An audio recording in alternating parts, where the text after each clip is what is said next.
మీ ఎలాంటి వ్యాపార ప్రకటనలకైనా వెంటనే మా ఛానల్ సంప్రదించండి. ప్రస్తుతం మనతో పాటు ప్రముఖ ఆధ్యాత్మికవేత్త వేదిక్ ఆస్ట్రాలజర్ గోనుగంట్ల సురేష్ బాబు గారు ఉన్నారు. గురువుగారితో మాట్లాడేద్దాం. నమస్కారం గురుగారు.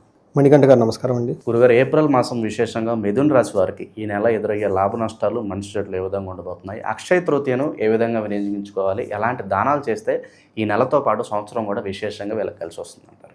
ఓం గం గణపతియే నమః. స్వర్ణలక్ష్మి నమస్తే అస్తు. పరబ్రహ్మ స్వరూపిణి రాజ్యం దేహి ధనం దేహి సర్వకామాంచ దేహి మే. స్వర్ణలక్ష్మి అమ్మవారి ఈ రాశి వారికి అష్టైశ్వర్యాలు, భోగభాగ్యాలు కలిగించాలి. ఓకే, అందరూ చాలా అభివృద్ధిలోకి రావాలని చెప్పేసి మనం కోరుకుందాం. మీరు అడిగిన విధంగా చాలా టెక్నికల్గా క్వశ్చన్ అడిగారు. ఎలా ఉంటే బాగుంటుంది, గ్రహస్థితులు ఏంటి, తర్వాత కలిసి వచ్చే అంశాలు ఏంటి, అది తెలుసుకోవడం చాలా చాలా important. Awareness is the key to success అంటారు. ఇంకా వివేక వైరాగ్యం ఉండాలంట, విజ్డమ్. ఓకే, ఏదో చేయాలి తెలుసుకుంటేనే జీవితంలో సగం మనం పైకి వచ్చేస్తామని ఆది శంకరాచార్యుల వారు చెప్తూ ఉంటారు. అందుకనే ప్రతి ఒక్కరు వాళ్ళ జన్మజాతకాన్ని చూసుకోవటము, నక్షత్రం చూసుకోవటం, మనకి ఏది అనుకూలంగా ఉంది, ఏది ప్రతికూలంగా ఉందో తెలుసుకోవటము, అనుకూలంగా ఉన్నదాన్ని బట్టి ఎక్కువ టైం స్పెండ్ చేయటం, ప్రతికూలంగా ఉంటే కనుక ఏం చేయాలి, భయపడకూడదు, రెమెడీస్ చేసుకోవాలి. రెమెడీస్ ఏ శాస్త్రంలో మనకు జ్యోతిష్యం చెప్పారు అదే శాస్త్రంలో పక్కన బ్యాక్ సైడ్లో రెమెడీస్ కూడా ఇచ్చారు. ఇవి చేసుకుంటే ఉండదని. ఎందుకంటే నేను యాజ్ ఏ హ్యూమన్ బీయింగ్ నేను రెమెడీస్ చేసుకుంటూ ఉంటా. నాకు మకర రాశి కాబట్టి నేను అన్ని అనుభవించి అన్ని చూస్తున్నాను కాబట్టి అది గ్రహాలు వాళ్ళు చేసే పనులు వాళ్ళు చేస్తూ ఉంటారు, మనం చేసే పనులు మనం చేయాలి. అవన్నీ మనకి అందులో శాస్త్రాల్లో ఉంది.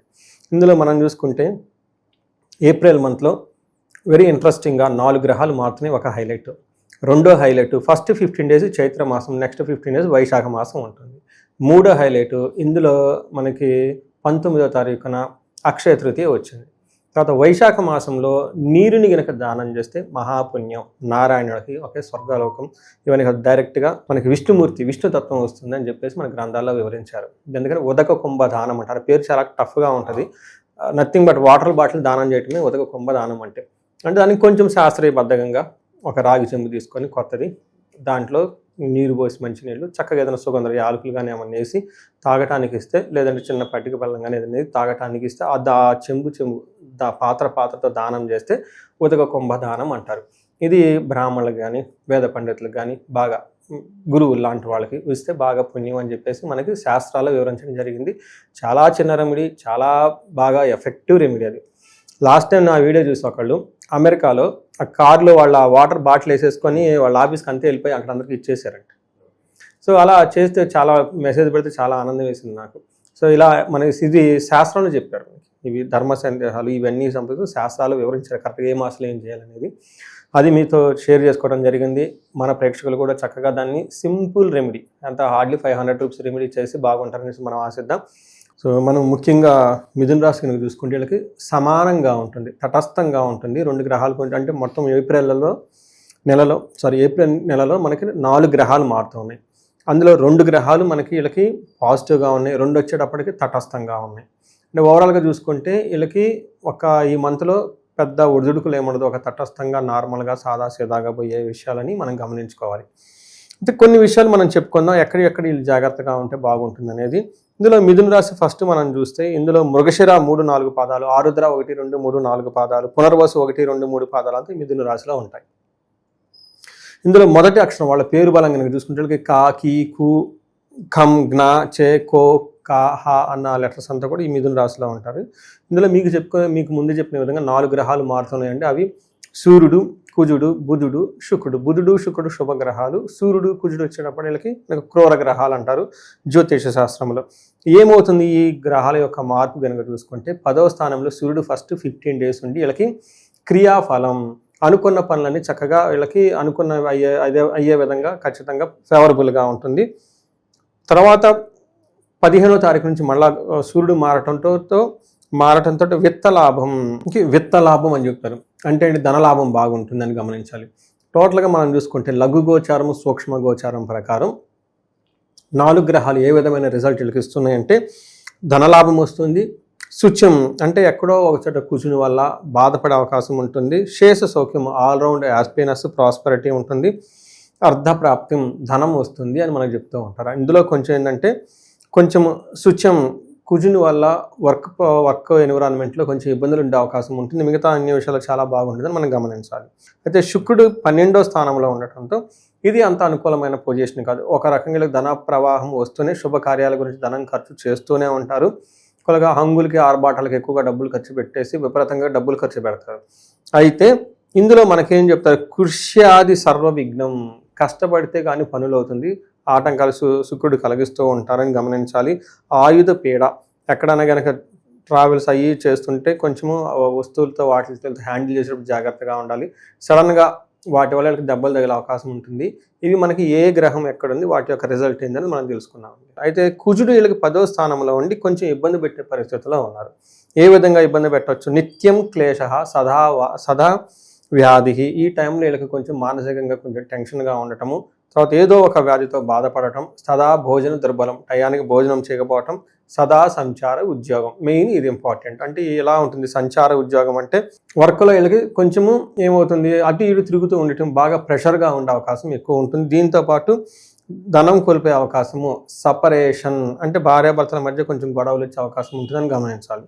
ఇందులో సూర్యుడు 11వ స్థానంలో ఉండటం, 15వ తారీఖు వరకు 10వ స్థానంలో ఉండి తర్వాత 11కి మారటంతో 2 ప్లేస్లో కూడా సూర్యుడు చాలా చక్కగా వీళ్ళకి సపోర్ట్ ఇస్తారని గమనించాలి. ఏ విధంగా, అర్ధచ్చ అంటే మనకి ధనం ప్రకారం బాగుంటుంది. స్వకులాచార గృహే నిత్యోత్సవం శుభం నిత్యమాధుర్య భుక్తిచ్చ లాభే ఏకాదశి రవి అంటారు. అంటే ఏకాదశో రవి అంటారు. ఏమవుతుంది, అర్ధచ్చ అంటే ధనం ప్రకారం బాగుంటుంది. స్వకులాచార అంటే గుళ్ళు వెళ్ళటం, గోపురాలు చేయటం, ఫంక్షన్స్ అవన్నీ అటెండ్ చేస్తూ ఉంటారు. గృహే నిత్యోత్సవం శుభం, గృహంలో చక్కగా శుభకార్యాలు జరుగుతుంటుంది, ఉత్సవాలు జరుగుతూ ఉంటుంది. నిత్య మాధుర్య భుక్తి, చక్కగా వంటలు మామూలుగా టేస్టీ ఫుడ్స్ అంతా చక్కగా తింటూ ఉంటారు, హ్యాపీగా ఉంటుందని మనం గమనించాలి. ఇది ఒక మంచి ఏమని చెప్తారు పరిణామము, చాలా శుభకరమైనది అని మనం గమనించాలి. ఈ రాశిలో ఏ నక్షత్రాలు వాళ్ళకి ఎలా ఉండబోతుంది గురుగారు? సో మృగశిర, ఆరుద్ర, పునర్వసు 3 నక్షత్రాలు ఇందులో ఉంటాయండి. ఇందులో ఆ మృగశిర నక్షత్రం వాళ్ళకి లాభప్రదంగా ఉంటుంది, క్షేమంగా ఉంటుంది, పరవాసము అంటే ట్రావెల్ చేసేవాళ్ళు దూర ప్రాంతాలు వెళ్ళే అవకాశం ఎక్కువ ఉంటుందని గమనించాలి. అయితే కొంచెం ఇబ్బంది పెట్టే పరిస్థితులు ఏంటంటే నాశనము, అతి భయము, దేహపీడనము, హెల్త్ కాంప్లికేషన్స్ లేదా ఏదైనా కనుక అతిగా భయపడే అవకాశం ఉంటుంది. వీళ్ళు ఇంతకుముందు తలబెట్టిన పని కనుక ఏదంటే పర్టికులర్గా శుక్రుడికి సంబంధించి అంటే స్త్రీల ద్వారా కానివ్వండి, లేదంటే పురుషుల ద్వారా కానివ్వండి, లేదంటే బంగారు వస్తువులు కొనడం, లగ్జరీ కంఫర్ట్, లేదంటే భార్యాభర్తల మధ్య ఇట్లాంటి సంబంధించిన వ్యవహారాల్లో ఏదో ఒక గొడవ వచ్చేసి అనుకున్న పనులు కాకుండా పోయే అవకాశం ఉంటుంది. తర్వాత ఆరుద్ర నక్షత్రం వాళ్ళకి దేహపీడనము, లాభము, అతి భయము అంటే వీళ్ళకి కొంచెం హెల్త్ కాంప్లికేషన్స్ ఉన్నా కానీ ఓవరాల్గా లాభప్రదంగా ఉంటారు, క్షేమంగా ఉంటారు. వీళ్ళకి మంత్ ఎండ్లో ఆరుద్ర నక్షత్రం వాళ్ళకి అనుకున్న పనులు కాకుండా ఆటంకాలు వచ్చే అవకాశం ఉంటుంది. పునర్వసు నక్షత్రం వాళ్ళకి వీళ్ళు కొంచెం జాగ్రత్తగా ఉండాలి. వీళ్ళకి ఎక్కువ కొంచెం నెగిటివ్గా ఉంది. వీళ్ళకి ఒకటి హెల్త్ కాంప్లికేషన్ జాగ్రత్తగా ఉంటుంది, అతిగా భయపడుతూ ఉంటారు, పరవాసము ఉన్న ప్లేస్ నుంచి కొంచెం దూరం వెళ్ళటం ఉండటము, ఫారిన్ ట్రావెల్ చేయటం అంతా ఉంటుంది. తర్వాత వీళ్ళకి నాశనము, అనుకున్న పనులు కాకుండా మంత్ ఎండ్లో ఇబ్బంది పెట్టే అవకాశం ఎక్కువ ఉంటుందని గమనించాలి. సో ఆరుద్ర నక్షత్రం వాళ్ళకి సుఖనాశనం అంటే పనులు అంత స్మూత్గా కాకుండా కొంచెం ఇబ్బందులతో పనులయ్యే అవకాశం ఎక్కువగా ఉంటుంది. ఆరుద్ర నక్షత్రం వాళ్ళు కొంచెం జాగ్రత్తగా ఉండాలి ఈ 3 నక్షత్రాలతో కంపేర్ చేసుకుంటే మీరు గమనించాలి. ఇక ఎలాంటి పరిహారాలు చేసుకోవాలి గురుగారు? ముఖ్యంగా మనకు అక్షయ తృతీయ ఉంది, ఏ వస్తువులు దానం చేసుకోవాలి? నిజంగా గోల్డ్ కొంటేనే వీళ్ళకి కలిసి వస్తుందంటారా? ఓవరాల్గా ఈ పండుగను ఎలా వినియోగించుకోవాలి? ఒకటి వీళ్ళకి కుజుడు 2 రకాల పరిహారాలు. ఒకటి మనకి ఈ మాసానికి సంబంధించి కుజుడు వీళ్ళకి కొంచెం ఇబ్బంది పెట్టే పొజిషన్లో ఉన్నారు కాబట్టి కందులు దానం చేయటం, సుబ్రహ్మణ్య స్వామి ఆరాధన చేయటం, లేదంటే మనకి నాగుల కట్ట అంటారు, మనకి నాగు పడగలు ఉంటాయి అన్నమాట. సుబ్రహ్మణ్య స్వామి ఒక్క చెంబు నీళ్లు కనుక లేదంటే ఒక గిన్నెతో కనుక నీళ్లు పోసి శుభ్రంగా అభిషేకం లాగా చేసి దండం పెట్టుకొని ప్రదక్షిణాలు కనుక చేస్తే ఆ యొక్క మానసిక తీవ్రత తగ్గుతూ ఉంటుంది ఉద్యోగంలో. ఇది చాలా సింపుల్, ఈజీ మెథడ్. దీనితో పాటుగా కొంచెం ఉద్యోగంలో బాగా ఉండడానికి ఆదిత్య హృదయ స్తోత్రం చదువుతూ ఉంటే ఇంకా చాలా బాగుంటుంది. ఈ 2 చేస్తూ మీరు అడిగిన విధంగా ఈ మంత్లో మనకి అక్షయ తృతీయ వస్తుంది కాబట్టి బంగారం కొనటం అనేది చాలా ఉత్తమం. అది మనకి కమర్షియల్స్గా వేరే వాళ్ళు చేసిన ఇంకోటి కానీ మనకి శాస్త్రాల్లో కూడా లక్ష్మీ అమ్మవారికి విష్ణుమూర్తికి బంగారానికి చాలా సంబంధం ఉంటుంది. హిరణ్య గర్భ అని చెప్పేసి విష్ణుమూర్తి అంటారు. హిరణ్య వర్ణం హరిణిం సువర్ణ రజత స్రజాం అని చెప్పేసి శ్రీ సూక్తం ఎక్కడ చెప్పారు? ఋగ్వేదంలో చెప్పారు. మనకి వేదాల ప్రమాణం. అందులో మనకి బంగారానికి ప్రతి చోటక కూడాను చాలా ఇంపార్టెన్స్ ఇస్తూ ఉంటారు అన్నమాట. ఆ టైంలో మనం కొని తెచ్చి పెట్టుకుంటే విష్ణుమూర్తిని కొని తెచ్చి పెట్టుకున్నట్లే, లక్ష్మీ అమ్మవారి ఇంట్లో ఉన్నట్లే, అది ఎప్పటికీ క్షయం కాకుండా తరిగిపోకుండా ఉంటుంది ఆ ఆనందము. అందుకని చెప్పేసి భర్తలు ఎవరైనా ఉంటే భార్యలకు ఏదైనా చక్కగా కొనిపెట్టడానికి ట్రై చేయండి. ఆ బంగారం ఎప్పుడు స్థిరంగా ఉంటుంది. అది కొన్న తర్వాత వాళ్ళకి బాగా కలిసి వస్తుంది. నేను చాలామందికి చెప్పి చూశాను.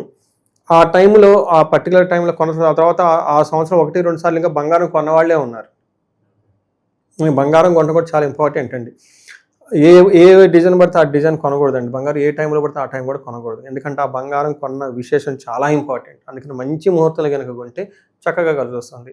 అక్షయ తృతీయ చక్కగా బాగుంటుంది కాబట్టి అన్ని విధాలా చక్కగా ఆ రోజు మీరు అడిగిన విధంగా బంగారం కొనండి. దానికి ఇంకా ఆల్టర్నేటివ్గా మనకి దానాలు చేస్తే చాలా మంచిది. చక్కగా నీళ్లు దానం చేసిన, డ్రై ఫ్రూట్స్ దానం చేసిన, లక్ష్మీ స్వరూపంగా ఉన్నాయి చాలా చాలా మంచిగా ఉన్నాయి అంటున్నారు. అవన్నీ చక్కగా దానం చేస్తూ ఉంటే ఆ యొక్క ఫలితము ఎప్పుడు స్థిరంగా ఉంటుంది. ఎన్ని జన్మలో మీరు ఎత్తినా కానీ మీ అంత చక్కగా ఉంటుంది, అది తరిగిపోదు అని చెప్పేసి చెప్తూ ఉంటారు. ఇది మనకి సత్పురుషులకు దాన ధర్మాలు ఎక్కువగా చేస్తూ ఉంటే చక్కగా కలిసి వస్తుంది. వీటితో పాటు ఉదక దానం, నీళ్లు అవన్నీ చక్కగా ఇవ్వగలిగితే ఇంకా ఇంకా చాలా మంచిది అనమాట. ఏది చేసినా కానీ ఆ రోజున బంగారం కొనడంతో పాటు శుభకరమైన పనులు చేసుకుంటూ ఉండటం, దాన ధర్మాలు చేస్తూ ఉంటే చక్కగా వాళ్ళకి బాగా కలిసి వస్తుంది. 10 ఇంతలు వాళ్ళ జీవితంలో ముందుకెళ్ళే అవకాశం చాలా చాలా ఎక్కువగా ఉంటుంది. ప్రాక్టికల్గా నేను లాస్ట్ 2 years నుంచి కొంటూ ఉన్నాను. మా తెలిసిన వాళ్ళకి కూడా నేను ఎట్లానే ఈ సోషల్ మీడియాలో అవి ఇవి పోస్టులు చూసి నన్ను అడుగుతూ ఉంటాను, కొనమంటారా ఏంటండి. కొనండి, ఏమో కొంటున్నారండి, మంచిదే కదా అంటే. దానికి ఏముందండి ఇంత ఆలోచించేది మంచి పని చేయడానికి, అవునా కదా. బంగారమే కదా కొంటుంది, మన డబ్బులతోనే కదా కొంటుంది, పక్క వాళ్ళ డబ్బులతో కాదు కదా. అందుకని చెప్పేసి చక్కగా కొనేసి హ్యాపీగా ఉండండి. ఆ రోజు హ్యాపీగా ఉంటే సంవత్సరం అంతా హ్యాపీగా ఉండొచ్చు. అక్షయ తృతీయ ఉంది కాబట్టి చక్కగా స్వర్ణలక్ష్మి విశేష హోమం కానీ లేదంటే కుబేర పాశుపత అభిషేకం ఇంకా ఆ రోజులో కనుక చేయించుకుంటే ఇంకా ఇంకా చాలా మంచిది. ఎవరికైనా ధన ప్రవాహం రావాలన్నా, మల్టీ సోర్సెస్ ఇన్కమ్ రావాలన్నా ఇది ఒక బెస్ట్ టైం అని వీళ్ళందరూ గమనించారండి. సో ఈ నెలతో పాటు ఈ సంవత్సరం కూడా ఈ రాశి వాళ్ళకి విశేషంగా కలిసి రావాలని చెప్పి మనం మనస్ఫూర్తి కోరుకుందాం. ధన్యవాదాలు. ధన్యవాదాలండి.